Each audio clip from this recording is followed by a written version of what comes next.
Before I even processed it, I saw her message light up the screen. Fell asleep at a friend's place. Don't wait up. It was 11:47 p.m., one of those texts that sound simple until you start to think about it.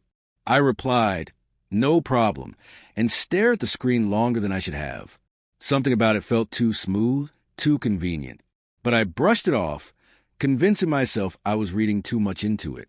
Emma, my wife, had seemed somewhere else lately, not angry or distant in the obvious way, but quietly detached.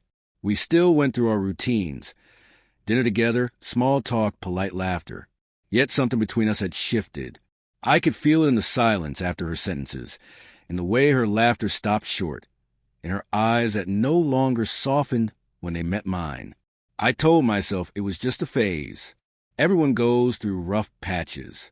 But deep down, I already knew it wasn't that. That night, the ceiling fan hummed above me while I lay awake, staring at the dark.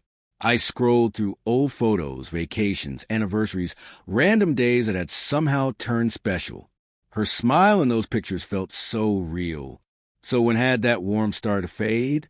Was it me who stopped trying, or had I just refused to see what was already there? By morning, sunlight cut through the blinds, and her side of the bed was still untouched. Her text from last night sat at the top of my phone, the only proof of her absence. No follow-up, no good morning. Just emptiness. I made coffee and waited, telling myself she'd walk in any minute. But the hours slipped by, and with each unanswered call, the quiet inside me grew. Around noon, she finally came home, hair a mess, sunglasses hiding her eyes, her phone clutched tight in her hand. She kissed my cheek like nothing was wrong. "Morning," she said softly, then headed straight for the shower. I didn't stop her. I didn't ask. I just watched. The way she avoided my gaze told me more than any confession ever could. I could have demanded the truth, but I didn't need to. Her story was already written in her posture, in the tremor of her voice.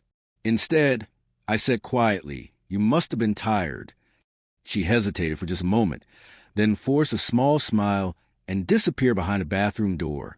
The water started running, but all I could hear was my heartbeat. Slow, steady, hollow. The rest of the day passed in silence. I didn't speak, not because I couldn't, but because words had lost their meaning.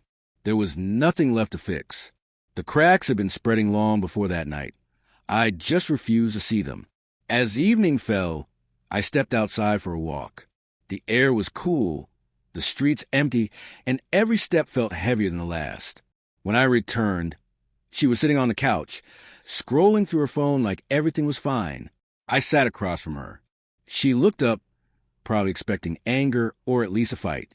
But I didn't give her either.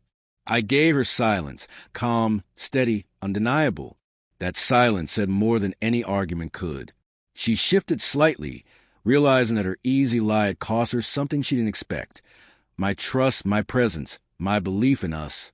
I stood, placed my keys on the counter, and said, "I'm heading out." She didn't ask where. She didn't follow. She just watched me go, a flicker of uncertainty breaking through her calm. In that moment, I understood everything had changed. Not through shouting, not through blame, but through the quiet decision to walk away from what no longer respected me.